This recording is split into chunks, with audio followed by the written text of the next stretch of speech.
family. Are y'all ready for your next comedian? Honey, she is fabulous. She's from Jersey, and I love a Jersey girl. She also, I hope to goodness she tells you the story she has told me about being on CNN. Y'all give it up for Juli Polise!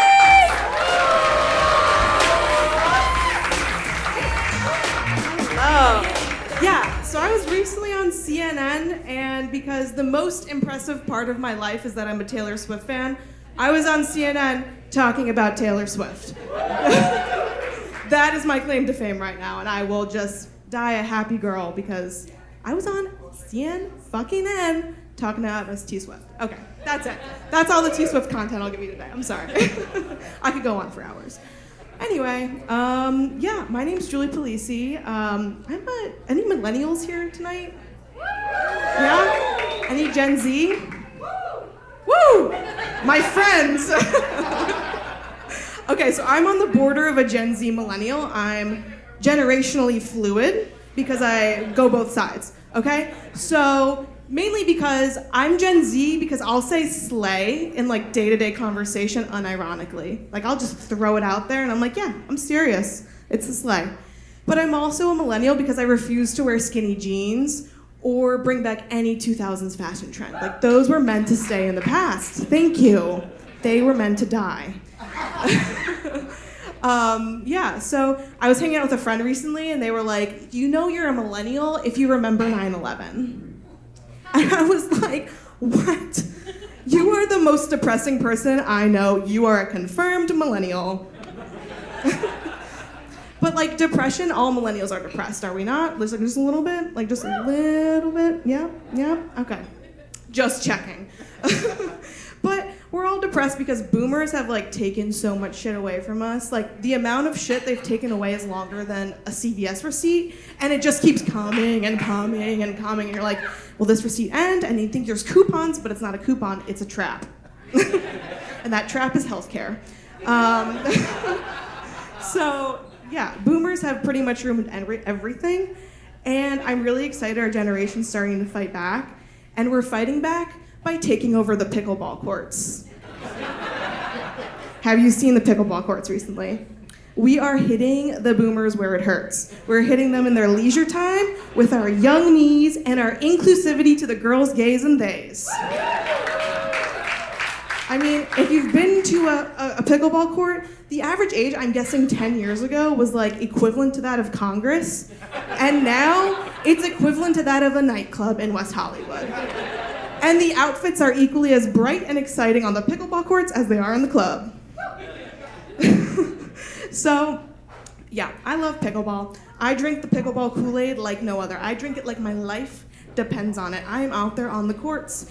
And I think I love it so much because it's the closest I'm ever going to get to retirement.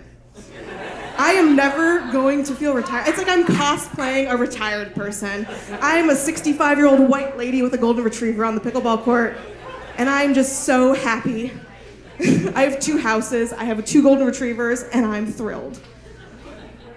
But pickleball is just like the first example of why our generation's really good at rebranding. We are really good at rebranding because specifically women. Because it's not a walk around the neighborhood anymore, it's a hot girl walk. It's a strut. And it's not a shopping problem, it's not a sunken cost, it's girl math. It's girl math. And it's not an eating disorder anymore because it's intermittent fasting. It's intermittent fasting. And I really think a lot more needs to be rebranded. I'm gonna stick with this because I studied branding in college, so I'm just like, I'm really into it. We're gonna stick with branding. Branding, we need to rebrand the medical field because it is just drab. It is drab. It is too beige, and there are too many men. Too many men telling me what to do because I realized when I went to the doctor a couple weeks ago that I took my doctor's orders the way I take the recommendations from a waiter at a diner I've been to like 50 times. Like I smile and I nod, but you know, I'm just gonna get a double cheeseburger, a large fries, and a Diet Coke and ignore everything they say. I don't care. Oh, I think that therapy should be rebranded too. And I think it needs to be rebranded so more men want to participate in therapy. Like, let's do a therapy collab with fantasy football. You know? Like, then they would get really into collecting their points, drafting their team, coming up with a name. Yeah, I think therapy collab fantasy football would do great. Speaking of therapy, I had to fire my therapist.